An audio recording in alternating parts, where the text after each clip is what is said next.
शेख तलाल वाकई एक निहायत मेहरबान इंसान है। उन्होंने कभी किसी को बुरा भला नहीं कहा और न ही किसी के जज्बात को ठेस पहुंचाई, बल्कि जब भी किसी को कोई मसला पेश आता वो उनके पास जाते और उनसे बात करते। वो हमेशा ऐसे तसल्ली बख्श अल्फाज कहते जो लोगों को सुकून देते और उनका हौसला बढ़ाते और सभी उनकी नेकी की गवाही देते।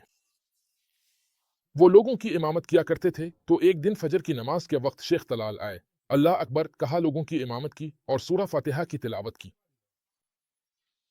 फिर उसके बाद उन्होंने कुरान से अल्लाह ताला के ये अल्फाज तिलावत किए, और जो लोग अपने रब से डरते रहे उन्हें जन्नत की तरफ गिरो दर गिरो ले जाया जाएगा। फिर उसके बाद वो गिर पड़े और उनका इंतकाल हो गया। अल्लाह की शान है, देखें कैसी खूबसूरत मौत नसीब हुई। देखें अल्लाह ताला की सखावत को। ये है अच्छी मौत। ऐसी मौत कैसे हासिल की जाए?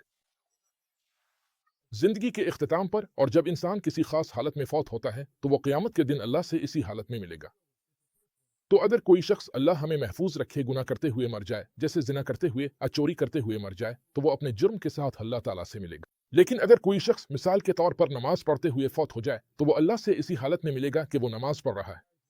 और अगर कोई शख्स हज अदा करते हुए फौत हो जाए तो वो अल्लाह से हाजी की हैसियत से मिलेगा और क़यामत के दिन कहेगा, लब्बैक अल्हम लब्बैक। यकीनन ये सबसे बड़ी बात है।